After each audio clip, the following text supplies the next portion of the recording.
Hello, everybody. My name is Chris. I am the artist for Thieves of Eden, where you can find at thievesofeden.com. And today I am going to do part one of just a brief cartooning tutorial, just to show sort of my methods and process, if you can call them that. Today we're going to be working on what is called the reality whole, which is based on the concepts of Robert Simon Siegel, who is the author of Thieves of Eden. The graphic novel is available online at thievesofeden.com. So today, our concept for the reality hole, which is essentially a spin-off, is a socio-political commentary, just rooted more or less about fun things like corruption and honesty and integrity, and things generally lacking in global leadership. And with that, I will try to begin. So in this sketch, we're going to have two figures, and they're just going to be interacting based on the notes and script provided by Robert Siegel. So what I like to do first is just sort of block in my negative space versus positive space, just sort of try to get a feel for how everything is going to fit. And for anybody who is just sort of new at cartooning or new at drawing, or is just a really accomplished artist, there's a lot of details and nuance in cartooning that just one little thing wrong in the beginning just sort of compounds all the way to the end. And one of the biggest mistakes is in design. It's a mistake I make constantly. So what I like to do, just for safety and sanity, is just begin to gently block in the main characters, or the mains. And I just do, wiring and gestural lines, as a lot of people who've done figure studies would recognize. And just begin to slowly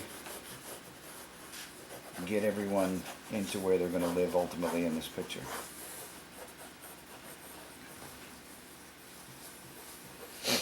Always in mind keeping that, you have captions, and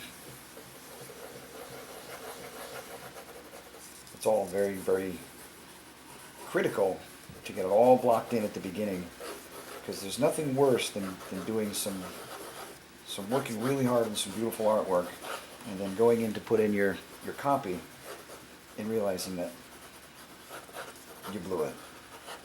It can, and sometimes does, happen just like that. So what we've got here roughly are two figures. One is going to be a robed, hooded figure here. The other one is going to be a sharply dressed sort of mover and shaker type, and he is placing his hand onto a solemn book, and he's taking a vow, he's taking an oath. And it is based, more or less, it's a commentary about integrity, honesty, and truth. So as you can see here, I've just got my little more than a gestural drawing here, and I'm ready to start blocking in the basic shapes of the bodies, the solid forms in the torso and the arms and the legs. Again, just to make sure you can see the legs here are a little short, so this is at a point now where you can do your adjustments, and you can see I've made reservations for the title, dialogue, and even some captions at the bottom.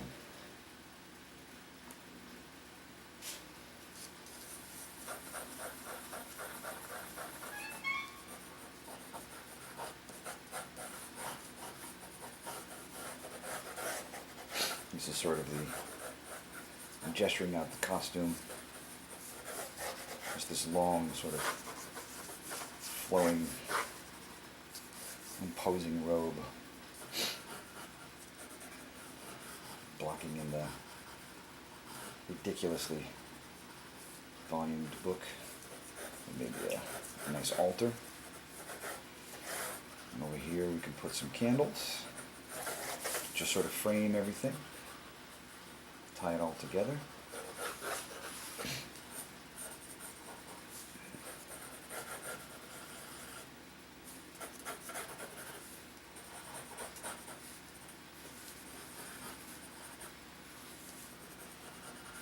This would be the major mass of the hips, the pelvis. So this would represent the chest, pelvis,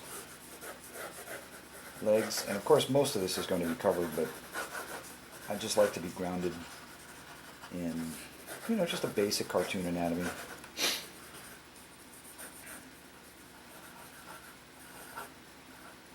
Just something as basic as that. I know it can be much more elaborate, but for me, I just like doing these graduated happy faces just to get stuff blocked in, just to get a direction. And that's as far as I'll take that one before I start to get into detail.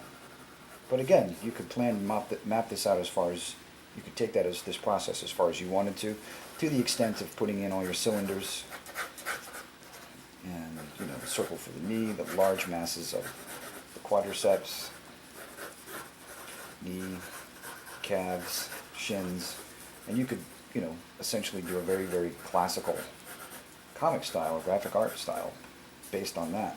But I'm going with something gestural, so I like to leave my lines loose and flowing and just sort of fun. Shut up and draw now.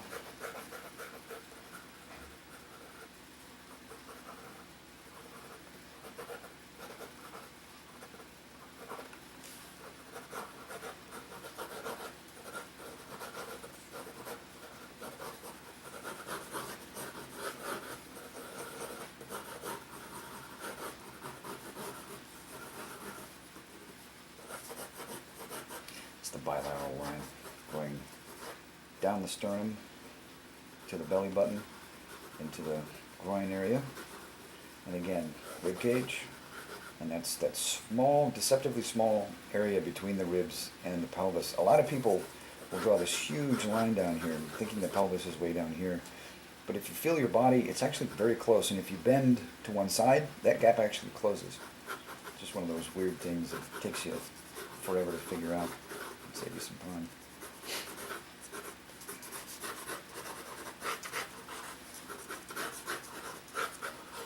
And I like to take it, I like to do 3/4 views, and just makes the space more interesting to me. It keeps me from getting complacent. It's a little more challenging. But it also shows more of the figure, more of the costume, so that you have more opportunity to be expressive. And just add small jokes and commentaries about the character and the situation and what it is you're talking about.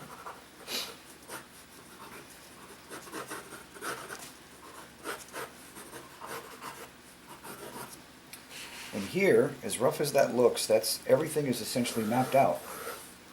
And this I'm going to do digitally. And all of the caption I would do digitally, but I've made provisions to know exactly where that's going to go. And that's it. So I have all of the elements of what is ultimately going to be this finished comic book cover for campaign number 2.